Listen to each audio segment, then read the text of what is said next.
नमस्कार दोस्तों, साथी संदेश लाइव में आपका स्वागत है। आज हम पहुंचे हुए हैं भिलाई 3 चरोदा निगम क्षेत्र में और वहां पर वार्ड 13 गांधीनगर हम आए हुए हैं और वार्ड 13 की जो पार्षद हैं शारदा मदनकर जी, वो हमारे साथ में हैं। आज इनसे हम जानने का प्रयास करेंगे कि ये कौन सा कार्यकाल है पार्षद बनने के बाद, घर की जिंदगी और जो समाज सेवा के लिए जो जिंदगी इन्होंने दी है, कैसे अंदर वो कर पा रही हैं, कैसे मैनेज कर पा रही हैं और वार्ड में क्या विकास हुए हैं इनके कार्यकाल में, ये सारे जो जानने का प्रयास करेंगे। बहुत बहुत स्वागत है आपका साथी संदेश लाइव में। नमस्कार जी। जी।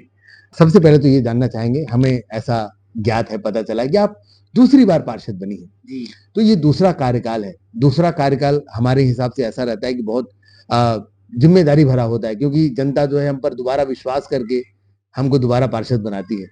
तो सबसे पहले तो आप ये बताइए कि पार्षद जब आप बनी तो ये वार्ड में किन किन तरह के विकास हुए, कि सारे उम्र के लोग हैं, बच्चे से लेके बुजुर्ग तक, क्या क्या मिला उनको? लोगों को पानी, बिजली, नाली, ये सब, राशन कार्ड, मूलभूत सुविधाएं ये ज्यादा जरूरी रहती है, तो वो सब हम लोग दे पा रहे हैं। और लोगों की मेन समस्या राशन कार्ड है। राशन कार्ड तो अभी सबका नाम कट जा रहा है, बाकी बनाए तो सबका थे। तो राज्य में बीजेपी की सरकार है जी। और आप कांग्रेस से पार्षद हैं जी। और निगम भिलाई में, भिलाई चरोदा की बात करें तो वहां पर भी कांग्रेस की सरकार है। जी। वार्ड में विकास करने के लिए केंद्र से जो पैसे आते हैं, क्या पूरे पूरे मिल पाते हैं आपको या फिर उसमें भी भेदभाव किया जाता है? पहले तो मिल रहा था, लेकिन अभी नहीं मिल रहे। अभी हमारे वार्ड में नहीं मिल पा रहा है ठीक से। न लाइट की व्यवस्था हो पा रही है, न पाइप नहीं है, लाइट नहीं है, और निगम में पैसा ही नहीं आ रहा है, ऐसा कह रहे हैं। आपके वार्ड में क्या कोई ऐसी जगह भी है जो अभी डुबान क्षेत्र हो, जहां पानी भर जाता हो, डूबता हो जो जगह? ऐसा कोई क्षेत्र नहीं है। बहुत बढ़िया।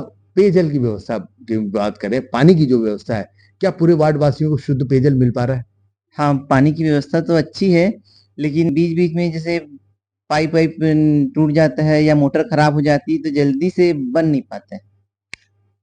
तो कैसे आपने व्यवस्था की, पूरे जगह पर पाइपलाइन के जाल बिछाया आपने, कैसे व्यवस्था हो पाई कि आज शुद्ध जल मिल रहा है? पार्षद निधि से। अच्छा। पार्षद निधि से पाइप स्वयं खरीद के करवाए हैं, क्योंकि निगम में तो पाइप मिला ही नहीं।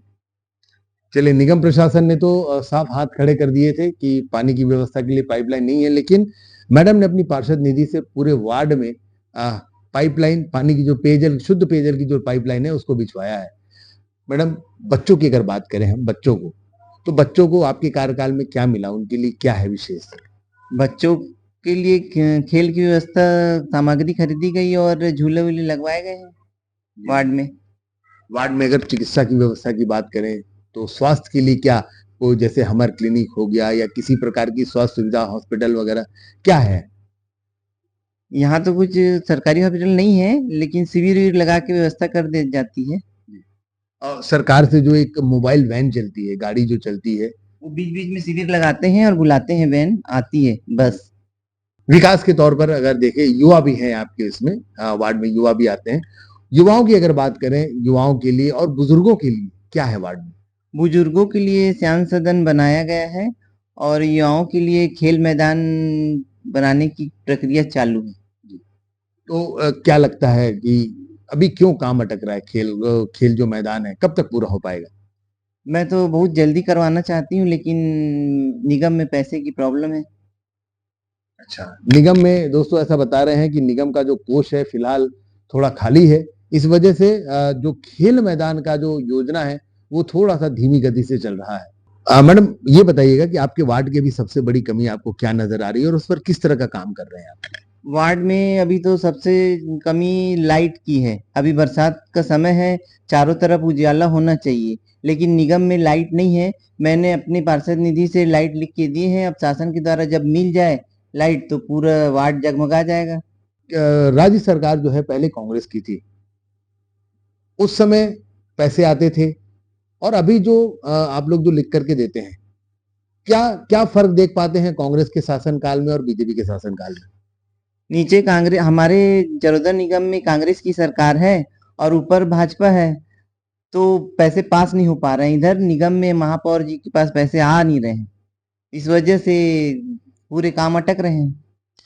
राज्य सरकार के द्वारा पैसे भेजे नहीं जा रहे हैं, या भिलाई 3 चरोदा जो निगम है इसमें कांग्रेस की सरकार होने की वजह से ऐसा बताया जा रहा है। मैडम भी ये आरोप लगा रही हैं कि जो राज्य की सरकार है वो भेदभाव कहीं ना कहीं ऐसा कर रही है। मैडम, ये तो हुई विकास की बात, बहुत अच्छा विकास आपके वार्ड में आपने किया है, लेकिन कुछ ऐसा आपके मन में हो कि आपके वार्ड वासियों को कुछ और मिले, कुछ आप और नया कर पाए, क्या है ऐसा? जनता को तो मूलभूत आवश्यकताओं की जरूरत ज्यादा रहती है, लाइट, पानी, बिजली, ये सब मिलना चाहिए। अब ये सब तो मैं अपने तरफ से पूरा प्रयास कर रही हूँ कि सभी लोगों की आवश्यकताओं की पूर्ति कर सकूं। अब कुछ चीजें की कमी हो जाती है, उसके लिए प्रस्ताव बना के भेजे हैं। अब निगम से प्रस्ताव पास हो जाए और पैसे आ जाए तो आगे काम बढ़ जाएगा। क्या बात है दोस्तों, मैडम कह रही हैं कि बहुत सारी चीजों के प्रस्ताव इन्होंने बना करके भेजे हुए हैं, और साफ इनकी मंशा है कि जो मूलभूत सुविधाएं हैं वो कम से कम वार्ड वासियों को पूरा का पूरा 100% मिले, जिससे वार्ड खूबसूरत हो सकता है, लोग संतुष्ट हो सकते हैं। और बाकी के लिए प्रस्ताव मैडम ने बना करके भेजा है, देखना है कि वो प्रस्ताव कब तक पारित होता है और उसके लिए धनराशि कब शासन से रिलीज हो पाती है। मैडम, आपका बहुत बहुत धन्यवाद, आपने बहुत कीमती समय हमको दिया और आपने अपने वार्ड के बारे में बताया। बहुत बहुत धन्यवाद। आप लोग का बहुत बहुत धन्यवाद। आप लोग हमारे वार्ड में आए और जनता के सामने हमारी बात रखने का मौका मिला हमको। तो ये थी हमारे बीच में भिलाई चरोदा नगर निगम के वार्ड 13 गांधीनगर की पार्षद, जिन्होंने बताया कि इनके वार्ड में क्या क्या सुविधाएं अब तक उपलब्ध हो पाई हैं और किस तरह से इन्होंने अपने वार्ड का कायाकल्प किया, क्योंकि ये लगातार दूसरी बार इस वार्ड से जीत करके पार्षद बनी है। मैडम, चुनाव आ रहा है जी, अगर दोबारा मौका मिलेगा तो क्या आप फिर से चुनाव लड़ना चाहेंगे? हाँ बिल्कुल लड़ूंगी सर। टिकट मिले चाहे ना मिले, निर्दलीय लड़ूंगी। पहले पिछले बार भी टिकट नहीं मिली थी, निर्दलीय लड़ी थी, इस बार भी लड़ूंगी। क्या बात है दोस्तों, ये एक और बात सामने आई है कि टिकट नहीं मिलने की वजह से इन्होंने निर्दलीय चुनाव लड़ा था। ये बात और है कि उसके बाद आप कांग्रेस का साथ दी थी। कांग्रेस का साथ दिए आप, तो कहीं ना कहीं समाज सेवा का और वार्ड वासियों की सेवा का जज्बा मैडम के अंदर में है। पक्ष में रहा या कोई ऐसा मौका मिला जिसमें ये चुनाव लड़ सकती है तो जरूर, ये निर्दलीय ही सही लेकिन चुनाव लड़ करके जीत करके एक बार पुनः अपने वार्ड वासियों की सेवा करना चाहती हैं। तो कैसी लगी आपको ये खबर? अपनी राय हमें कमेंट बॉक्स में लिख के जरूर बताएं।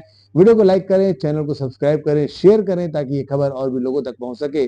और ऐसी खबरों के लिए बने रहे हमारे साथ और देखते रहें साथी संदेश लाइव। मैं हूं संतोष शर्मा, भिलाई 3 चरोदा से।